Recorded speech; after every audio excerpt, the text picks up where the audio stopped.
අයිබෝන් සුබ දවසක් හැම දිනාටම.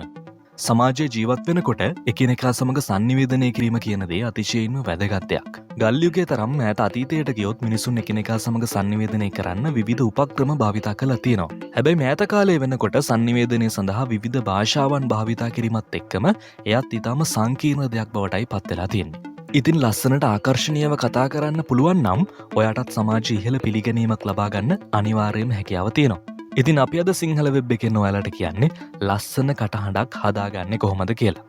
එහෙනම් රැඳිලා ඉන්න අදත් සිංහල වෙබ් එකත් එක්කම ඔයාලා නොදන්න ගොඩක් දේවල් දන්න සිංහලෙන්ම දැනගන්න. අංක 1. ඔබේ වර්තමාන කටහඬ පරීක්ෂා කරලා බලන්න. කටහඬ ආකර්ශනීය කරගන්න නම් මුලින්ම ඔයාගේ කටහඬේ දැන් තියෙන තත්ත්වය පරීක්ෂා කරලා බලන්නම් වෙනවා. ඒ සඳහා ඔයාට පුළුවන් ඔයා ළඟ තියෙන ස්මාර්ට් ෆෝන් එකෙන් ඔයාගේ කටහඬ පටිගත කරලා එයට සවන් දෙන්න.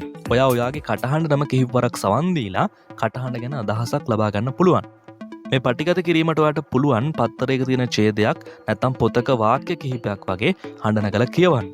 දැන් අපි කියන්න යන්නේ ඔයාගේ කටහඬ පිළිබඳව තක්සේරුවක් ලබා ගන්න පුළුවන් කටහඬේ ගුණාත්මක බව මිනුම් කරන සාධක කිහිපයක් ගැන. ශබ්ද පරිමාව, ප්‍රකාශනය, කටහඬේ සංඛ්‍යාතය වෙනස් වීම, වචනවල උච්චාරණ වේගය කියන මිනුම් යටතේ ඔයා පටිගත කරපු හඬපටයට සවන් දීලා බලන්න. ඔයා කොතරම් හොඳින් ශබ්ද නගලා වචන උච්චාරණය කරනවද කියන කාරණය තමයි ශබ්ද පරිමාව කියලා හඳුන්වන්නේ. වචන ප්‍රකාශනය කියන්නේ ඔයා කොතරම් වචනවල තියෙන අදහස ඔයාගේ කටහඬින් ඉස්මතු වෙනවද කියන කාරණාව. සරලව කියනවා නම් උස් හඬක්ද පහත් ගැඹුරු හඬක්ද ඔයාට තියෙන්නේ කියන කාරණාව අවබෝධ කරගන්න පුළුවන්. ඔබ වචන කියවන වේගය ගැනත් ගොඩක් අවධානය යොමු කරලා බලන්න. ආරම්භයේ ඉඳන්ම එකම වේගයකින් ඔයා වචන උච්චාරණය කරනවද? නැත්නම් වේගය වෙනස් වෙනවද? ඔයා කතා කරන වේගය පැහැදිලිද නැද්ද කියන කාරණාවත් ඔයාට චෙක් කරලා බලන්න හැකියාව තියෙනවා. අංක 2. හුස්ම රඳවා ගැනීම වැඩි දියුණු කිරීම. අපි යමක් කතා කරන විට නිසියාකාරයෙන් වචන උච්චාරණය වීම කියන දේ හරිම වැදගත්. මේ සඳහා බලපාන ප්‍රධානතම සාධකය තමයි ඔයාට කොතරම් වෙලාවක් හුස්ම රඳවා ගන්න පුළුවන්ද කියන දේ. වචන උච්චාරණය කරන විට වචන මගදී කැඩී යාමකින් තොරව ලස්සන ගලායාමක් ලබා ගන්න පුළුවන් වෙන විදිහේ අභ්‍යාසයක් තමයි දැන් අපි ඔයාට කියන්න යන්නේ. මේ සඳහා මුලින්ම ඔබේ උදරය මත එක් අතක් තියලා උදරය පිරෙන්න හොඳ හුස්මක් නාසයෙන් ඉහළට ගන්න. ඊට පස්සේ තත්පර 10ක් පමණ හුස්ම රඳවාගෙන ඉඳලා හෙමින් කටින් හුස්ම පිට කරන්න.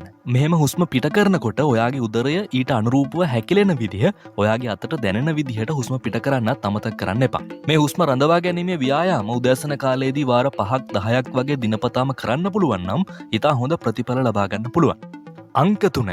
ඔබේ කටහඬ ලිහිල් කිරීමේ අභ්‍යාස. බොහෝ දෙනෙක්ට තියෙන ගැටලුවක් තමයි කටහඬ නිදහසේ අවශ්‍ය විදිහට පාලනය කිරීමට නොහැකි වීම.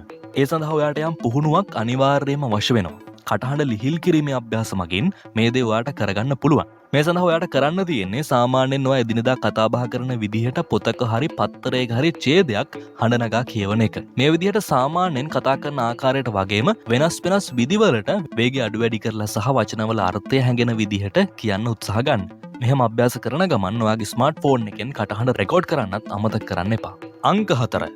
හොඳ කතිකයන්ට සවන් දෙන්න. විවිධ ශෛලීන් වල දක්ෂ කතිකයන් කතා කරන ආකාරයට නිතර සවන් දෙන්න පුළුවන් නම් ඒක ඉතාම හොඳ දෙයක්. රූපවාහිනියේ සමාජ මාධ්‍යවල ගුවන් විදුලිය වගේ විවිධ තැන්වලින් ඔයාට මේ වගේ වැඩසටහන් වලට සවන් දෙන්න හැකියාව තියෙනවා. ඔවුන් තමන්ගේ කටහඬ පාලනය කරන විදිහ වගේම ඔවුන් වචනවල වේගය වෙනස් කරන ආකාරය ගැනත් හොඳ අදහසක් ලබා ගන්න මේ ක්‍රමයෙන් ඔයාට අවස්ථාව ලැබෙනවා. අංක 5. නාට්‍ය හෝ ගායන හැකියාව වැඩි දියුණු කරගන්න.